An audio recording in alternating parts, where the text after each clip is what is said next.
Deixa eu perguntar, alguma vez você já estava com o negócio engatilhado e Jesus falou, não vai fazer?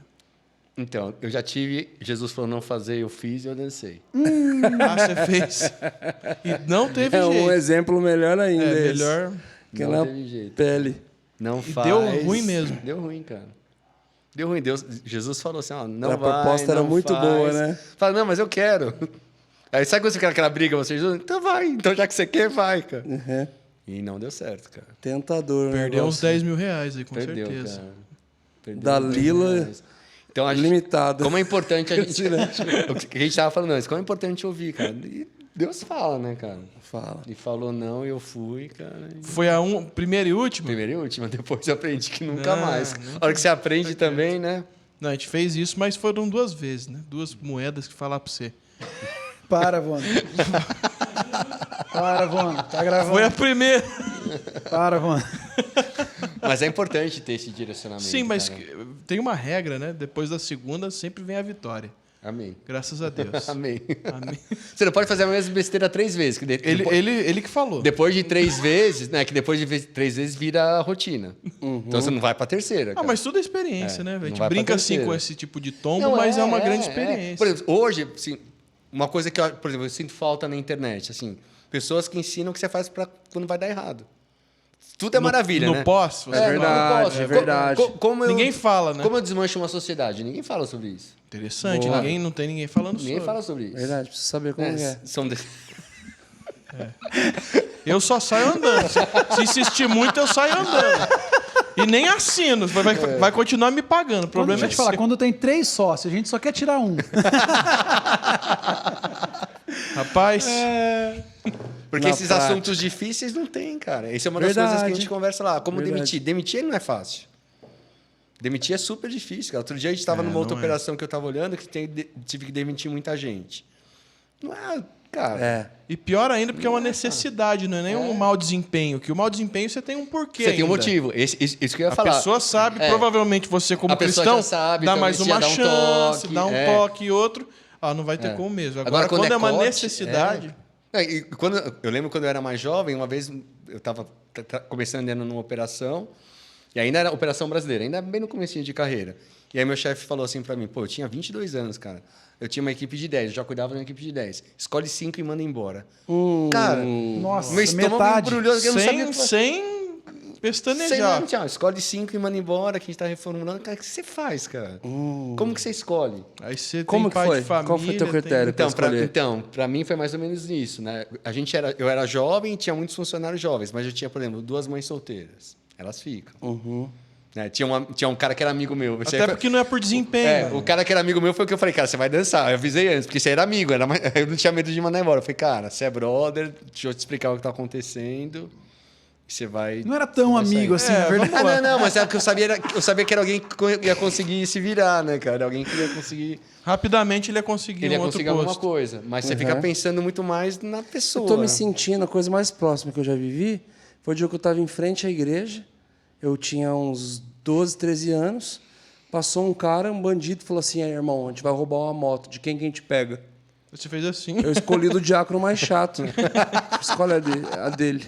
Só que eu sabia que o irmão dele ia conseguir recuperar a moto, dito e feito.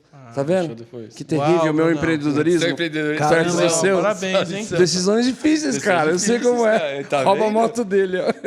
Olha, que Caramba. maravilhoso, Brunão. Que exemplo. Terrível, mas eu tinha que escolher, senão eu ia apanhar. O cara Entendi, me entre coagiu. roubar uma moto e você tomar uns tapas. O cara me coagiu. Aquele ia Eu tinha bater 12 e ia anos. roubar de qualquer jeito. Tinha 12 anos. Mas o que eu acho, voltando, é importante você pôr Deus em toda a decisão. Isso é uma coisa que eu coloco em todas as coisas. Para uma reunião, como que eu me preparo para uma reunião? Cara, Deus, me ilumina para essa reunião. Que a pessoa do outro lado esteja aberta a me receber, é o que eu estou falando, como vai ser. Eu tinha uma menina, eu aprendi isso com uma vendedora minha. Ela era a que mais vendia disparado, cara. Disparado. E eu ainda não era cristão, não. Eu demorei um pouco para entender. E um dia eu chamei ele, cara, me fala por que você vende tanto e os outros não. E ela me falou, porque eu oro antes de cada ligação. Eu oro para que a outra pessoa esteja receptiva do outro lado. Não, eu quando eu tenho uma reunião importante assim, eu falo assim, Espírito Santo, ajuda a convencer ele. Por quê? É o Espírito Santo que convence. Me ajuda a convencer essa pessoa, porque senão... E as pessoas... Aí, aquele ponto que ele falou assim, se traz Espírito Santo para o negócio, tem que trazer, cara. Ué. A lição dela de que ela vendia mais é porque ela orava antes de cada chamada. Pô, então você começa aí, cara, vou colocar Deus em todas as coisas. Então você já acabou puxando o que eu ia perguntar. E aonde entrou o evangelho na sua vida? Você já vinha de um berço cristão? Foi no meio da caminhada? Como é que foi Foi tudo isso? a minha família é católica, aquela maioria dos brasileiros não praticante. A minha mãe não, minha mãe ela tocava na igreja, tá? Mas a gente ia na missa da Páscoa e na missa Sim.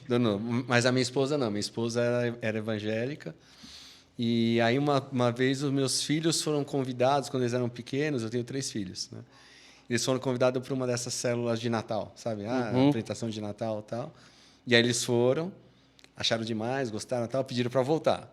Aí a Ângela, que é minha esposa, voltou com eles. Foi ver lá, não, é legal, fala de Deus e tal.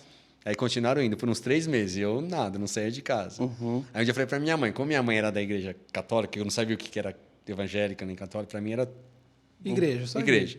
Falei, mãe, vai lá ver o que está acontecendo. Aí minha mãe falou, não, eles falam de Deus e de Jesus e tudo bem.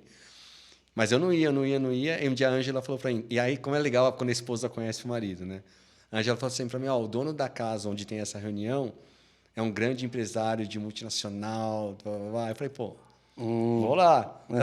Segundo as intenções. Network, né? Network, né? Vou lá. E é o Lafayette, que é um dos caras que fazem o CEP comigo hoje. Ah, que né? maneiro. E aí que eu fui. Mas eu já fiz fazem 8 anos, 9 anos, 10 anos agora. Né? E aí eu fui na casa dele e ele começou a explicar o que eles faziam, o que era, né, a célula, né? Como era a célula, como funcionava e tal. Mas para mim tudo tinha que ter muito racional. Eu falei, não, mas Lafayette, legal, bacana, tá, falava de negócio e tal. Mas da onde vem essa palavra que você está dando? Ah, não, vem do pastor da igreja, da Dina. Aí eu fui conhecer o pastor. Aí eu falei, pastor, mas quem dá a palavra para o senhor? Não, é o pastor da Dínamo Central. Fui conhecer o Dênio, que era pastor da Dínamo Central. Mas da onde vem essa palavra? Não, a palavra vem de Goiânia, que é onde é a videira, que a gente está dentro da videira. Fui para Goiânia para conhecer a videira. Porque para mim tudo tinha que ser muito racional, precisava saber de onde vem. Sim. Porque eu não entendia o que era a palavra vem do Espírito Santo. Eu fui seguindo. Aí quando eu fui para Goiânia, aí conheci o pastor Aloysio, que era da videira e tal, e o pastor Marcelo. E eles falaram, não, tem colegiado de pastores que se unem e oram pela palavra. E aí que eu comecei a entender o que era, como funcionava, o que era igreja em célula, o que era ser cristão evangélico. Para mim não existia isso, né? Eu tava eu sei que Deus sempre falou comigo. Isso é o lado que eu sempre soube. Deus nunca me abandonou, mas eu não tinha esse entendimento de que como era caminhar com Jesus, entender. E aí foi quando eu comecei, mas fazem 10 anos, foi minha esposa, e aí depois, você conhecendo a sua esposa a fundo, ela, pô, eu já orava por isso desde que eu te conheci. Uau. Então, assim, como é importante o poder de uma oração da sua esposa, ela está junto com você. A gente está junto há 26 anos, ela orou por 16 anos, por isso. E você foi de uma forma bem racionalzona? Super racional. Ou teve algum momento que bateu mesmo? Você sabe qual foi o momento que bateu, que é racional também? Eu estava lá em Goiânia, e na época o pastor Aloysio e o pastor Marcelo eram os 2 pastores que fundaram a videira. E aí fomos lá no encontro, lá para entender de onde era e tal. E aí, hora de voltar para São Paulo, minha esposa me perguntar, e aí, o que você achou, tal, né? Entendeu? Tal, assim, entendi, mas eu preciso de um sinal. Sabe essas coisas de preciso de... Entendi, mas eu preciso de um sinal. Algodão molhado. Eu preciso de um sinal para ver se é para a gente continuar caminhando. Ela me perguntou, a gente vai continuar caminhando, tal. E aí, cara, eu entrei, cheguei lá no aeroporto em Goiânia, no dia de voltar, um domingo à noite. E assim, como foi um seminário de 4 dias, estava todo mundo no aeroporto para voltar para suas casas, no estado que for. E muita gente para São Paulo e tal. Como eu sempre viajei muito, eu sou VIP de qualquer companhia aérea. Né? Sempre entro primeiro. Né?